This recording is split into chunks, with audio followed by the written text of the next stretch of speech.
시어머니와의 관계 문제가 개입되면 싸움을 하는 부부입니다. 처음부터 제가 시어머니와 부딪히고, 아니, 부딪혔다기보다는 시어머니로부터 스트레스를 받은 것이 초반에 조금, 그리고 결혼하고 2년 차가 지나가면서부터 점점 더 심해졌던 것 같습니다. 저는 초혼이지만 남편은 재혼으로 한 번의 아픔이 있는 상태로 저와 두 번째 만남으로 결혼을 한 케이스입니다. 시어머니는 시아버님과 평상시에 관계가 별로 좋지 않았고 불평 불만이 많으신 편이며 열은 꽃같이 잘 삐지시는 편이고 질투도 많으신 편입니다. 그런데 저는 결혼 전에는 정말 강인하고 독립적인 여성인 줄만 알았습니다. 하지만 지내본 결과 아주 성격이 예민하고 또 본인 기준을 무조건 따라야 하며 남들이 하는 것에 있어서 질투가 많으신 분입니다. 제일 문제가 되는 건 저에 대한 질투가 많으신 것입니다. 질투. 제가 하는 건 무조건 다 따라하려고 하는 것이 문제가 되고 있습니다. 신혼초부터 이 질투에 대한 시초는 있었습니다. 신혼초에 시댁에 인사하러 갔을 때 일입니다. 제가 그 당시 혼자서 조그만 사업을 하나 하고 있었기에 나름 돈을 잘 벌었고 해서 젊은 나이에 좋은 차를 타고 있었습니다. 외제차였고 그 나이치고는 오, 성공했다 라고 생각할 차였습니다. 차를 타고 시댁으로 제가 일을 끝내고 바로 온 시점이었기에 시부모님이 제 차를 보게 된 상황이었고 다 같이 식사를 하는 자리였습니다. 아니 당신은 나랑 몇십 년 살면서 참 나한테 잘한 게 없는 것 같아요. 내가 평생 후회하는 건 당신한테 어렸을 때 시집 온 거예요. 갑자기 뭔 소리야? 이 여자가 지금 며느리도 있는데 싸우자는 거야? 그러는 당신은 나한테 잘한 거 있어? 무슨 맥락으로 지금 뭐라고 하는 거야? 아니 내가 지금 자존심이 상해서 그래요. 며느리는 차가 외제차인데 나는 차가 지금 10년은 넘은 똥차인데 내가 너무 초라해요. 초라해. 나는 왜 이렇게 살아야 하는 건데요? 참, 무슨 차 가지고 내가 잘한 애 못한 애로 지금 평가를 해? 아니, 엄마, 왜 그래요? 갑자기 무슨 차 이야기로 아버지가 잘했네 못했네로 연결을 지어요. 어떤 말도 할 수가 없는 상황이었습니다. 시아버지 편을 들 수도 그렇다고 또 시어머니 편을 들 수도 없는 상황. 정말 불편한 상황이었고 여기서 끝나지 않았습니다. 내가 며느리 앞에서 자존심이 상해서 그러니까 당장 나도 며느리랑 똑같은 차로 사줘요. 당장. 시어머니라는 체면이 있잖아요. 그리고 지금까지 살아오면서 내 앞으로 된 것 나한테 남는 것이라고는 아무것도 없는 거 알아요? 정말 나는 이제 껍데기만 남은 것 같은 그런 공허함이 있다고요. 아, 진짜 왜 이래? 이 여자가 며느리 앞에서 창피하게 그만해? 시어머니는 식사하는 자리에서 제 차에 대한 부러움과 본인의 불만과 억울함을 계속해서 표현하면서 시아버지에 대한 서운함과 불만을 토로하고 가족끼리 함께 오붓하게 식사해야 하는 자리를 망치셨습니다. 그렇게 식사는 중단되었고 저도 불편한 마음을 가지고 집으로 돌아오게 되었습니다. 남편 또한 저에게 미안함을 표현했고 시어머니가 저의 차가 많이 부러우셨구나라고 생각했고 시아버지와의 사이가 정말 좋지 않구나, 서운함이 많구나 라고만 생각하고 지나쳤습니다. 그리고 저는 시댁에 갈 때 제 차를 절대 가져가지 않고 남편 차로 가던가 아니면 대중교통을 이용해서 가는 방향으로 바꾸었습니다. 3달 뒤쯤 시어머니가 저희 집에 방문하실 일이 생겼습니다. 그런데 저에게 주차장으로 내려오라고 가져갈 것이 있다고 하셔서 주차장에 내려갔습니다. 아가, 반찬이랑 뭐 가져온 게 있어서 그러는데 지하 주차장으로 지금 바로 내려와라. 너 혼자. 네, 어머니. 지금 내려갈게요. 남편은 집에 있고 저 혼자 지하 주차장으로 내려갔습니다. 저는 시어머니의 똥차를 계속해서 기다렸고 찾았는데 보이질 않았습니다. 그래서 시어머니가 어디 계시는지 전화를 하려고 했는데 저와 똑같은 차 한 대가 제 앞에 섰습니다. 아가, 나다, 나. 시어머니는 저와 똑같은 브랜드의 차를 운전하고 계셨습니다. 주차를 다 하시고 나서 내리셨습니다. 어머니, 차 바꾸신 거예요? 왜? 나는 차 바꾸면 안 되니? 나는 뭐 너처럼 좋은 차 타면 안 되니? 나는 그런 건 누릴 자격 없는 사람으로 보이니? 아니, 그런 게 아니고요, 어머님. 저랑 똑같은 차에서 깜짝 놀랐어요. 그니까 내가 너랑 똑같은 차 하면 안 돼? 그건 아니잖니. 그리고 나도 그 정도 차 탈 사람 정도는 된다. 시어머니는 예민하셨습니다. 저와 똑같은 차, 색깔과 브랜드, 기종, 차 시트 색깔까지 정말 비슷하고 아니, 똑같아서 좀 당황스러웠지만 정말 차를 바꾸고 싶으셨구나. 그리고 제 차가 마음에 드셨구나라고 생각하고 대수롭지 않게 넘겼습니다. 남편에게 말했어요. 여보, 어머님 나랑 똑같은 차로 바꾸셨는데 알고 있었어? 오, 사실 자기가 말하려고 했는데 아버지가 말하지 말라고 해서 말 안 했는데 어머니가 진짜 자기 차가 좋아 보이고 부러웠나 봐. 그래서 말 안 했는데 아버지가 어머니한테 또 미안하기도 하다고 하면서 차를 사주신다고 했는데 돈이 모자란다고 돈을 좀 빌려달라고 해서 내가 한 4천 정도 해드렸어. 미안해. 4천 정도 해드리고 아버지한테 바로 받긴 했어. 아니, 그런 거 상의를 하고 해야지. 어차피 빌려드린 돈 4천을 바로 받기도 하고 해서 굳이 말 안 했는데 미안해. 앞으로는 꼭 말할게. 알겠지? 미안해. 남편은 빌려준 사천을 다시 바로 받았기에 굳이 말 안 했다고 하면서 사과하며 애교를 부려서 저 또한 다시는 그러지 말라고 하고 넘어갔습니다. 그런데 무언가 찝찝하고 기분이 좋지 않은 건 계속 이어져 갔습니다.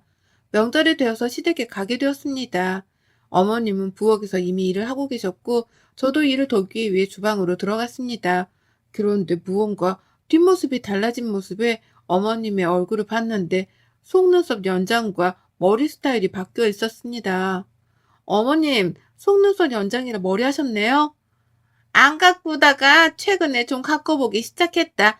내가 원래 꾸미고 다녔는데 한동안 안 했던 것 뿐이야. 그래요, 어머님?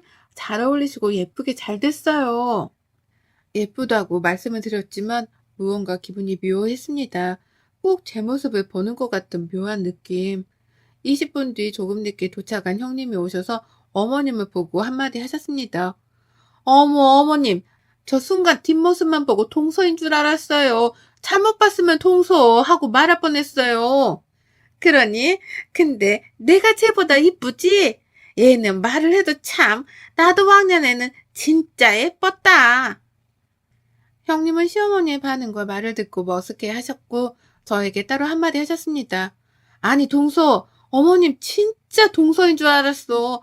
이상하다. 차도 똑같이 바꾸고 머리 스타일이고 속눈썹 연장이고 어째 동서를 따라하는 것 같아. 차는 원래도 사고 싶으셨다고 했고요. 헤어스타일이나 속눈썹 연장은 뭐 스타일 겹치는 경우도 많으니까요. 형님에게는 괜찮은 듯 말했지만 사실 기분이 묘하고 좋지 않았습니다. 하지만 뭐 여자라면 예뻐지고 싶고 아름다움에 대한 고민과 도전을 계속되기에 어머님도 여자니까 그럴 수 있어 라고 생각하고 넘겼습니다. 그런데 기분 묘한 사건들은 계속해서 이어졌습니다. 어머님이 어느 날 저희 집에 반찬을 가져다 주시러 오셨습니다. 시어머니는 젊은 세련됨을 갖춘 모습으로 오셨어요. 어머님, 오늘 어디 가세요? 정말 이쁘게 하고 오셨네요.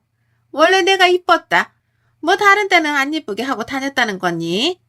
시어머니는 제가 무슨 말만 하면 다 꼬여서 듣는 모습이어서 더 이상 말을 하지 말아야겠다 싶었습니다. 반찬을 두고 가시려는 줄 알았는데 갑자기 제 옷방으로 들어가시더니 옷 구경을 하시겠다고 했습니다. 너는 진짜 옷도 많다. 우리 아들은 옷도 없는 것 같더만 좀 돈 좀 아껴 쓰고 옷은 어디서 사는 거니? 어머니, 저 옷 비싼 거 안 사요. 다 저가 브랜드인데, 그리고 옷 이 정도면 없는 거예요. 나는 여태 세네 벌로 돌려서 입고 했는데, 이 정도가 많은 게 아니고, 그럼 적은 거니? 저가 브랜드 어디 입니? 아, 땡땡에서 사요. 세일할 때 사고, 신상품은 사지도 않는데요, 뭘. 시어머니는 한바탕 저의 옷장을 구경하시고, 화장품도 보시고, 잔소리 한바탕 하셨습니다. 그러고는 갑자기 저의 화장대에 앉더니, 다이슨 드라이기를 들더니 이건 잘 되니? 이걸로 드라이하고 손질하면 네 머리처럼 되는 거니? 라고 말씀하시는데 순간 좀 기분이 좋지 않고 소름이 돋았습니다. 네? 저는 고데기도 하고 다이슨 사용할 때도 있고요. 어머니, 다이슨 가지고 싶으세요? 내가 뭐 가지고 싶으면 다 사지. 못 사서 물어보는 거 같니? 그냥 이걸 쓰면 너랑 똑같이 머리가 되는지 물어본 거다. 머리결에 따라 뭐 다르겠죠. 시어머니는 한바탕 저의 옷장과 화장대를 관찰하시고는 다이슨 드라이기로 본인 머리 손질까지 하시면서 거울로 저를 곁눈 질로 바라보시고 외모 케어를 하시다가 집으로 갔습니다. 묘한 기분, 그리고 묘한 분위기, 묘한 느낌은 계속해서 이어졌습니다. 기분이 좋지 않았고 무언가 저를 따라하는 것만 같은 느낌과 함께 저를 굉장히 질투한다라는 느낌이 들어서 이대로는 안 되겠다 싶었습니다. 그래서 어떻게 해야 할지 정말 많은 고민을 했습니다. 계속해서 이렇게 묘한 분위기와 질투를 하는 시어머니를 계속해서 받아낼 자신도 없고 긍정적으로 잘 풀어나가야겠다 싶었습니다.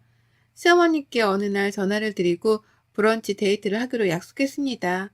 어머님, 날씨도 좋고 한데 우리 브런치 카페 가서 식사도 하고 시간 좀 보내게 나오세요.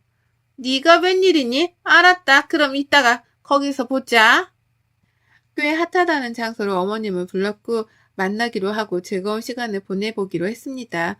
그런데 시어머니가 약속된 장소로 오셨을 때 깜짝 놀랐습니다. 저의 늙었을 때의 모습을 보는 것 같은 정말 똑같은 비주얼로 경악을 금치 못했습니다. 좋아하는 연예인이 있으면 따라하듯이 그리고 좋아하면 닮아가는 듯이 또 정말 닮고 싶은 사람이 있으면 따라하면서 도플갱어라는 말이 나오듯이 시어머니의 모습을 보는데 제 모습이 보였기 때문입니다. 그런데 좋은 의도로 닮음이 아닌 소름 돋을 그런 의도의 닮음이었습니다. 어머니 여기에요. 옷이랑 신발이랑 못 보던 건데 정말 신세대스럽네요. 저번에 너네 집 가서 네 옷장에서 본 옷들로 좀 골라봤는데 어떠니? 예쁘니? 네? 저랑 똑같은 옷을 일부러 사신 거예요? 왜요? 일부러 사다니. 원래 내 취향이다. 그동안 내가 입고 살았던 거지. 네가 나를 만나서 지금 내 취향을 무의식 중에 따라하게 된 거지. 지금 누가 누구를 따라했다고 보는 거니? 시어머니는 본인 취향이었던 것이고 본인이 양육하고 가정에 헌신하는 동안 입고 있었던 취향이라면서 시어머니가 저를 따라한 것이 아닌 제가 시어머니의 취향을 따라하고 있었다라고 말씀하셨습니다. 순간 시어머니가 안쓰러웠습니다. 처음에는 시어머니가 왜 저러는 건지 소름도 돋고 밉고 병적으로 보였습니다. 물론 지금도 안쓰럽다 보는 것이 마음의 상처와 마음의 병적인 시선으로 바라봐지고 있습니다. 같은 여자로서 아름다움에 대한 추구와 함께 관심을 꾸준히 가지고 표현하고 싶었는데 억눌린 채 살아간 것에 대한 억울함과 갈망이 온전히 느껴졌습니다. 어머니, 어머니 지금도 충분히 아름다우세요. 이 자체로도 예뻐요. 지금 나 놀리는 거니? 무슨 소리를 하는 거니? 시어머니는 처음 칭찬과 아름답다라는 말을 듣는 사람처럼 부끄러워하시면서 눈맞춤을 피하셨습니다. 저와 똑같은 코스프레를 한 것 같은 모습을 한 시어머니와 함께 데이트를 행복하게 보내고 집으로 돌아오는 길에 알 수 없는 복합적인 감정으로 눈물이 흘렀습니다. 시어머니의 지금까지 행동이 이해가 갔습니다. 왜 내가 하는 것들, 그리고 내가 가진 것들에 질투를 느끼고 표현을 그렇게 했는지. 시어머니는 20대 초반에 시아버지와 혼전 임신으로 결혼하셨고 시댁살이와 함께 가지고 싶은 것 그리고 20대 초 가장 예쁠 나이에 육아에 찌들어서 예쁜 꽃인 상태로 집안에만 계셨습니다. 그때 누리지 못한 것들에 대한 그리움과 억울함이 저에게 투영되었던 것 같습니다. 물론 그 감정들을 저에게 투영해서 푼다는 것, 건강하지 못한다는 것을 압니다. 하지만 건강하게 푸는 방법을 모르시기에 그렇게밖에 풀지 못하는 것이라는 것을 이해가 되는 저는 안쓰러움과 잘 해드려야겠다는 마음이 생겼습니다. 집에 와서 남편과 어머님은 남편을 양육할 때 어떠했는지 물었습니다. 우리 엄마는 뭐 내 기억에 항상 집에서 밥만 하고 청소, 우리 보살핌만 했던 걸로 기억이 나. 항상 그냥 질끈 하나로 묶은 머리와 검정 티에 검정 바지 예쁘게 꾸며본 적이 없고 손에 물 묻힐 때가 많아서 손도 거칠고. 근데 자기야 왜? 아니 갑자기 어머님이 너무 여자로서 안쓰러워서 20대 꽃다운 나이에 결혼을 해서 시댁살이에 독박육아까지 정말 힘들으셨을 것 같아. 그리고 20대 초부터 시작해서 30대 초반, 중반, 후반, 그리고 40대가 되어가면서 이제 꾸미고 싶을 때에는 이미 노화가 시작되었고 무심한 성격의 아버님 또한 다정다감하게 잘 챙겨주지도 못했으니 그 분노와 억울함, 서운함이 나에게 투영되었나 이런 생각이 들어서 안쓰럽고 마음이 아프더라고. 자기야, 우리 엄마가 그렇게 행동하는 게 미울만도 한데 너무 고마워. 자기는 진짜 천사야. 시어머니가 너무 안쓰럽고 잘 해드려야겠다는 생각에 립스틱도 사다 드리고, 제가 옷 쇼핑을 하거나 화장품 쇼핑을 하면 꼭 하나씩 더 사서 어머님께 선물도 하고 나름의 마음을 표현하는 시간을 보냈습니다. 그러던 어느 날 남편의 카드 명세서가 두껍게 우편물에 온 날 왠지 뜯어보고 싶은 생각이 들었습니다. 저희 부부는 각자의 돈 관리를 하면서 공동 생활 관리비만 따로 모아서 경제 관리를 하고 있었기에 각자 개인의 카드 명세서나 우편물은 각자가 뜯어보고 관리했습니다. 그런데 유독 그날은 뜯어보고 싶은 마음이 생겨서 뜯어보았는데 카드 명세서의 내용과 납부해야 할 카드값을 보고 깜짝 놀랐습니다. 월 1,000만 원이 넘는 카드값과 카드 사용의 출처는 에스테틱과 가방, 옷, 화장품들의 구매였습니다. 그것도 다 여성용이었습니다. 저한테 선물한 적도 없었는데 이것들의 출처는 다 어느 곳인지 의심이 들기 시작했습니다. 나 몰래 지금 여자가 따로 생긴 건가? 손이 떨리고 당장 남편에게 묻고 싶었습니다. 퇴근 후 남편과 함께 식탁에 앉은 상황에서 카드 명세서를 남편에게 들이밀었습니다. 남편은 매우 당황한 모습이었어요. 아, 이게 자기야, 사실은 엄마한테 다 쓴 거야. 뭐? 어머님? 무슨 어머님한테 지금 1,000만 원이나 써? 아니, 당신도 우리 엄마 불쌍하다고 했잖아. 여자로서 꾸밈도 못하고 살고, 그래서 나도 엄마한테 좀 썼지. 그래도 이건 아니지. 정도라는 게 있고 기준이 있잖아. 그리고 어머님도 그래. 우리 형편 아시는데 무슨 1,000만 원씩이나 쓰셔? 그리고 아버님은 뭐 하시고. 이건 아니잖아. 당신이 꾸며주고 케어해줘야 할 사람은 어머님이 아니라 나야. 물론 어머님도 신경을 써야겠지만 이렇게 월 1,000만 원씩이나 아름다움을 위해서 투자해주는 게 와이프가 아니라 본인 엄마라는 건 좀 문제가 있지 않아? 자기도 우리 엄마 불쌍하다고 했잖아. 난 그래서 이 정도는 자기도 괜찮다고 생각할 줄 알았어. 남편은 제가 시어머니가 여자로서 불쌍하다고 말하면서 잘 해드려야겠다라고 말한 것에 있어서 이렇게 시어머니에게 돈을 쓰는 것을 암묵적 동의를 했을 것이라고 치부했습니다. 말이 나오지 않았습니다. 화도 나고 사준다고 다 받고 또 요구하는 시어머니도 정말 이해가 가지 않고 시아버지로부터 시어머니 그리고 남편이 미웠고 잠깐이나마 시어머니를 여자로서 불쌍하게 생각했던 제 자신이 갑자기 한심하게 느껴졌습니다. 시어머니께 찾아갔어요. 어머니, 오빠 카드 명세서가 왔는데 저희가 감당할 수 없는 금액의 카드값에 어머님도 생각이 있으시면 이렇게 아들 카드로, 아니 저희 부부의 공동 카드로 미적 아름다움을 채우기 위해서 사용하시는 건 좀 아니지 않나요? 어머님이 갚으셔야 할 것 같아요. 어머님이 다 사용하셨으니까. 나 돈 없다. 그리고 내 아들이 어미를 위해 쓴 돈인데 뭐 잘못됐니? 너 지금 너한테 안 썼다고 질투하는 거니? 어머니, 어떻게 그렇게 생각하세요? 순간 시어머니와 대화를 하다가 시어머니의 방을 보게 되었습니다. 문 열린 틈으로 보이는 방에는 저와 똑같은 시계, 저와 똑같은 가방, 그리고 저와 똑같은 옷부터 속옷까지, 그리고 향수와 드라이기 등등 제가 사용하는 것이 모두 다 똑같았습니다. 내가 내 취향을 찾겠다는데, 그리고 우리 아들이 나 꾸며준다고 데리고 가서 직접 아들이 골라준 건데 뭐가 문제가 되니? 이거 다 우리 아들 취향으로 다 고른 거다. 그래서 너랑 나랑 겹칠 수도 있고 너는 내가 너를 따라한다고 생각하는데 그거 큰 착각이다. 우리 아들이 자기 취향으로 너랑 나랑 만들어 나가는 거야. 너 하나 모르는 게 있는데 우리 아들이 왜 유넌지 아니? 아들 취향으로 만들다가 안 돼서 그리고 걔가 나랑 자꾸 똑같아지는 게 싫다면서 이혼한 거다. 너도 그전애랑 다를 게 없네.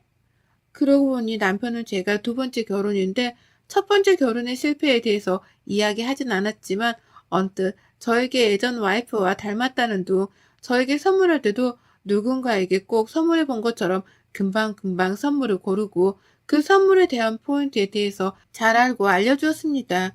정말 시어머니 말대로 저도 남편의 취향대로 맞추어주고 있었던 것인지 시어머니와 저를 똑같이 본인의 취향대로 만들어 놓고 만족감을 느끼는 사람이었는지 제가 알고 지내온 남자가 맞는지 혼란스럽습니다.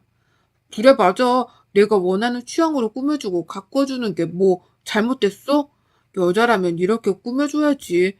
여자라면 이래야지. 라는 틀로 내가 내 손으로 만들어 간 건데 뭐 불만이야? 그럼 너도 나랑 헤어지면 되겠네. 그동안 저는 남편의 인형놀이에 본인 입맛대로 꾸며주는 인형이 된 기분에 황당함과 분노가 치밀어 올랐고, 또 한편으로는 이런 평적인 사람과의 관계를 정리할 수 있는 기회가 온 것에 감사했습니다. 누군가의 만족을 채우기 위한 삶이 아닌 온전히 저 스스로의 만족감을 느끼며 살아갈 수 있는 기회가 된 이혼이 저에겐 정말 감사한 결정이 되었습니다. 여러분의 생각은 댓글로 남겨주세요. 오늘도 시청해 주셔서 정말 감사합니다.